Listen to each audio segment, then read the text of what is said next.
সকালবেলা ঘুম থেকে উঠে গেছে দক্ষিণ পাথরডুবি খেজুরের রস খাওয়ার জন্য। তো খেজুরওয়ালা যে রস দিবে গাছে উঠতেছে রস পাড়ার জন্য।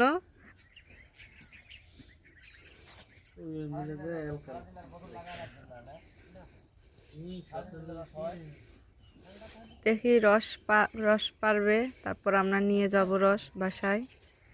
দেখি কেমন রস খেজুরের নিয়ে আসতেছে।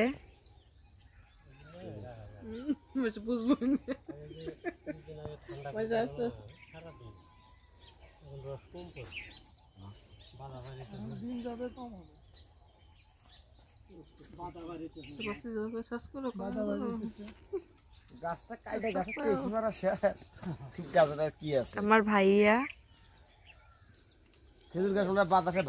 রসালা রস নিয়ে নামবে এখন। আপনারা এই শীতে কে কে খেজুরের রস খেয়েছেন কমেন্টসে জানাবেন।